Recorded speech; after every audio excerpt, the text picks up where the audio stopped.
اعوذ باللہ من الشیطان الرجیم بسم اللہ الرحمن الرحیم فبئی اللہ ربکم کو زبان پاکستان السلام علیکم۔ میں آج آپ کے سامنے یہ بات اس لیے کرنے کی کوشش کر رہا ہوں تاکہ میں آپ کو بتاؤں کہ ہو کیا رہا ہے۔ دیکھیں، میں نے تو ایک جو ہے ویڈیو پہلے بھیجی تھی اور کچھ آپ کو میں نے نیوز بھی بھیجی تھی، اور میں یہ کہہ رہا تھا کہ جب چیف جسٹس نے کہہ دیا کہ سہیل خان افریدی جو ہے وہ جا کر عمران خان سے جیل میں ملاقات کر سکتا ہے، اس کے بعد جب یہ چلے گئے وہاں پہ تو وہاں پہ ان کو روکا گیا۔ تو میں نے چیف منسٹر کے پی کے جو ہے سہیل خان افریدی سے کہا ہے کہ جب آپ وہاں گئے تھے اور جب آپ کو کورٹ نے آلریڈی کہہ دیا تھا کہ آپ وہاں جا کے اور آپ جو ہے ان سے ملاقات کریں، تو پھر آپ کو ایک کرنل اور ایک سپرنٹینڈنٹ کیسے روک سکتے ہیں جیل کا؟ دیکھیں، باتیں آپ نے قانون کی پاسداری کرنی ہے، قانون کے مطابق آپ کو حکم مل چکا ہے۔ جب آپ وہاں پہنچے تھے تو آپ کو چاہیے تھا پورے تیاری کے ساتھ جاتے، اور جب جیل کے گیٹ پہ آپ کو روکتا، آپ جیل کا گیٹ توڑ کے اور جاتے اور وہ جا کے اب عمران خان سے مل کے آتے۔ یہ کیا ہوا کہ جب عدالت کہتی ہے، اب عدالت کا اگر وہ حکم نہیں مان رہے، اس کا مطلب یہ ہے کہ اگر عدالت کا حکم وہ نہیں مان رہے تو وہ پھر قانون کو توڑ رہے ہیں، اور اگر وہ قانون کو توڑ رہے ہیں اور اگر آپ نے اس کو قانون جو توڑنے والا ہے اس کو آپ نے اپنی گرفت میں لیا، آپ کو تو چاہیے تھا آپ جاتے وہاں پہ سپرنٹینڈنٹ جیل کو بھی گرفتار کرتے اور آپ جا کے کرنل کو بھی گرفتار کرتے۔ اور اس کے بعد مجھے پتہ ہے کہ فوج وہاں بالکل نہیں جا سکتی تھی۔ فوج کیسے جاتی عدالت میں وہاں پہ اڈیالہ جیل میں؟ اس سے جانے کا کوئی جواز ہی نہیں بنتا تھا۔ تو پھر یہ مسئلہ ان کا بنتا، آپ کا تو نہیں بنتا۔ لیکن آپ نے نرمی شروع کی، اسی طرح نرمی جو ہے علی امین گنڈاپور بھی کرتا رہا اور اس سے وہ ناجائز فائدہ اٹھاتے رہے۔ تو پہلی بات تو یہ ہوگی۔ تو آپ نیکسٹ ٹائم جب جائیں گے تو آپ کو عدالت سے دوبارہ اجازت لینے کی ضرورت نہیں، کیونکہ آپ کو اجازت مل چکی ہے۔ اب آپ پوری تیاری کے ساتھ کہ پی کے سے بندوں کو لے کے جائیں، اپنی پولیس فورس کو، اپنے جو ایف سی جو بھی آپ کے لوگ ہیں ان کو ساتھ لے کے اور باقاعدہ جائیں۔ اگر وہاں پہ آپ کو روکتے ہیں تو آپ بے شک آپ حق بجانے میں آپ جیل کا دروازہ کھول کے توڑ کے اور اندر جا سکتے ہیں اور عمران خان سے ملاقات کر سکتے ہیں۔ کیونکہ اگر آپ ملاقات نہیں کریں گے تو آپ کس طرح صوبہ سرحد کی خیبر پختونخوا کی حکومت بنائیں گے؟ آپ کو ان سے ہدایت لینے ہیں اور اس کے مطابق آپ نے اپنی کابینہ کو تشکیل دینا ہے۔ تو یہ بات بہت امپارٹنٹ ہے۔ دوسری بات میں یہ کہنا چاہتا ہوں کہ میں نے دیکھے کچھ چند صحافی ہیں جس میں صابر شاکر ہے، وقار ملک ہے، سبھی وہ دوسرا جو ہے یہاں پہ سمیع ابراہیم ہے، محیط پیرزادہ ہے، اور یہ پاکستان میں بھی جو ہے وہ ملزم سیٹھی ہے، اس کے ساتھ اور جو صحافی وہ ہیں صحافی ہیں طلعت حسین ہے، اور یہ اور منصور علی خان ہے اور جاوید چودھری، یہ بیٹھ کے وہاں پہ ولاگ بناتے ہیں اور یہ پاکستان میں جو ہے ان کی پالیسی کو ٹرو کرتے ہیں۔ تو ان کا بھی تو کچھ نہ کچھ راستہ نکالنا پڑے گا کہ یہ کون ہوتے ہیں۔ دوسرا یہ کہ جب آتے ہیں تو یہ عمران خان کا نام لیتے ہیں، سارے عمران خان پہ پروگرام شروع کرتے ہیں، فوج والے بھی اور یہ بھی، اور عمران خان کے نام پہ پروگرام کو ختم کرتے ہیں۔ تو یہ ایک پروگرام مجھے کر کے دیں جس میں عمران خان کا نام لینا اور دیکھیں کہ وہ لوگ کس طرح دیکھتے ہیں۔ تو نہ وہ سوشل میڈیا پہ آئے گا اور نہ لوگ دیکھ سکیں گے۔ تو یہ آپ کیا کرتے ہیں کہ یہ یوٹیوب میں بیٹھ کے یوٹیوب سے پیسے بناتے ہیں اور عمران خان کے نام پہ پیسے بناتے ہیں۔ یہ انہوں نے فیکٹریاں کھولی ہوئی ہیں جھوٹ کی، اور یہ میں نے وقار ملک نے کوئی ایٹم بم کے بارے میں، ایٹامک پاور کے بارے میں کیوں ہم سے لے کے جاتے ہیں؟ تم کس طرح پتہ لگا؟ تم وہاں ایٹمی جو اثاثوں پر بیٹھے ہوئے ہو کہ تمہیں پتہ لگ رہا ہے کہ ایٹم اثاثے یہاں سے وہ لے کے جا رہے ہیں؟ دیکھیں، وہاں کسی کو اجازت نہیں ہے جانے کی۔ آپ کا پرائم منسٹر بھی نہیں جا سکتا، آپ کا پریزیڈنٹ بھی جا سکتا، اور وقار ملک چلا گیا وہاں پہ۔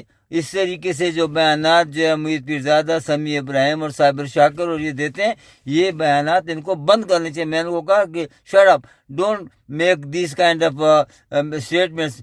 آپ کا کام ہے، صحافی ہیں، آپ میری اسٹیٹمنٹ دیں، کسی اور کی اسٹیٹمنٹ دیں، جن کے ساتھ بات کریں ان سے آپ پوچھیں وہ کیا کہتے ہیں۔ آپ کون ہوتے ہیں جو تجزیہ نگار تو ہیں لیکن آپ اپنی اسٹیٹمنٹ نہیں کیوں دیتے ہیں؟ آپ دوسروں کی اسٹیٹمنٹ آپ کا کام ہے کہ وہ فارورڈ کریں، کسی اور کی اسٹیٹمنٹ آپ فارورڈ نہیں کر سکتے، آپ بہت غلط کام کر رہے ہیں۔ تو ایک تو ان کو بھی سبق سکھانا پڑے گا کہ جو ہے یہ اس کا۔ دوسرا عدلیہ کا یہ ہے کہ عدلیہ کو امپلیمنٹیشن کرنی چاہیے اپنے کاموں کی، چاہے وہ کدھر بھی لگے، اگر وہ چیف جسٹس لگا ہوا ہے، اگر اس کے احکامات جو ہے اس کو قانون کی روشنی میں ان کی وہ تابع نہیں ہیں اور ان کو وہ نہیں مانتے، تو اس کا مطلب ہے کہ عدلیہ تو پھر فعال نہ ہوئی نا۔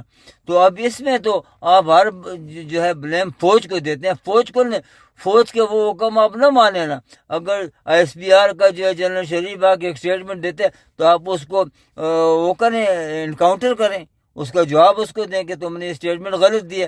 تو یہ اور باقی یہ ہے کہ یہ جو فیصلے ہوئے ہیں، دیکھیں 26 نومبر کا بھی آج تک کوئی فیصلہ نہیں ہوا، اور ابھی جو ٹی ایل پی کا جو مریدکے میں جو اتنے لاشیں گری ہیں، اس کا کون جواب دے گا؟ تو اب ملن جو ہے وہ کے پی کے میں ہے، وہ بلوچستان میں ہے اور کشمیر میں ہے، یہاں کوئی بھی ملن پنجاب میں نہیں ہے اور نہ پنجاب کا مسئلہ ہے۔ اور عاصم منیر صاحب کو جو اسٹیٹمنٹ ہے وہ دے رہا ہے، اور جو اس نے جا کے اور شہباز شریف نے جو وہاں پہ کمٹمنٹ کیے ہیں، دیکھیں نہ پاکستان اسرائیل کو تسلیم کر سکتا ہے، نہ پاکستان کی کوئی بھی گورنمنٹ یا آرمی یا کوئی جو ہے ہمارے ملن جو ہے وہ جو ہے امریکہ کو بیچ سکتے ہیں۔ یہ بھی امپاسبل بات ہے، کیونکہ اس میں 59% اگر پاکستان اپنا حصہ اپنے پروینس رکھتے ہیں اور باقی 49% پہ ہم گیو اینڈ ٹیک کر کے چائنا کے ساتھ یا پھر امریکہ کے ساتھ یا رشیا کے ساتھ، تو ہم اس میں اپنا حصہ لیں گے، اور یہ اس کو ٹریڈ کہتے ہیں، ہم ٹریڈ ان کے ساتھ کریں گے۔ ٹریڈ میں ہمیں لون لینے کی ضرورت نہیں ہے، لیکن یہ ہے کہ ہمیں اتنے پیسے اپنے ان چیزوں کے دینے میں بن جائیں گے جس میں پاکستان کی معیشت جو ہے وہ بحال ہوگی، اور پاکستان جو ہے وہ کسی قرضوں سے آئی ایم ایف کے قرضوں سے نکل جائے گا۔ تو اب یہ فیصلہ ہونے، اب یہ چکر چلا رہے ہیں کہ ایکسٹینشن بالکل بند ہونی چاہیے، کوئی ایکسٹینشن نہیں ہے۔ عاصم منیر صاحب کو بھی ایکسٹینشن نہیں ہے، اس کو 24 نومبر کو 27 نومبر کو ریٹائر ہو گئے۔ عاصم ملک کو انہوں نے ایکسٹینشن دیا ہے، وہ بھی غلط کام انہوں نے کیا ہے۔ اب یہ تو نہیں اگر وہ امریکہ کے اس نے کورس کیا ہے، اس کو سورڈ آف آنر ملی ہے، یا وہ آلریڈی ایک اس کا حصہ بنا ہے ڈیفینس کونسل کا، تو اس کا یہ مطلب نہیں ہے کہ آپ اس کو اتنی راحت دیں۔ آپ نے بتانا، آپ نے کرپٹ لوگوں کو اندر کرنا ہے، اور آپ نے دیکھیں اس کا ایک ہی حل ہے کہ پاکستان میں الیکشن ہو، پھر صاف و شفاف الیکشن ہو، اور اس میں جو بندے بھی الیکٹ ہو کے ہیں ان کو حکومت دینی پڑے گی منتخب لوگوں، تب پاکستان چلے گا۔ آپ کے پاس اگر جمہوریت نہیں ہے ملک میں، آپ کو کوئی بھی قرض نہیں دے گا۔ اور ابھی آپ کو اپنی پوزیشن پتہ لگ گئی ہے کہ جو 200 ارب ڈالر لے کر آ رہے تھے، وہ تو 1 ارب ڈالر بھی ابھی تک لے کر نہیں ہے۔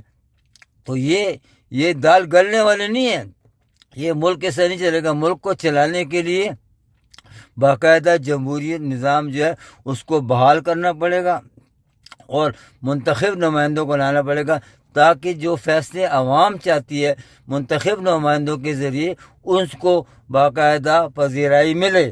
اگر ایسا نہیں ہوگا تو پاکستان نہیں چل سکے گا، اور پاکستان کبھی بھی لوگ یہی باتیں کہ پاکستان نہیں بچتا، کیوں نہیں بچے گا بھائی؟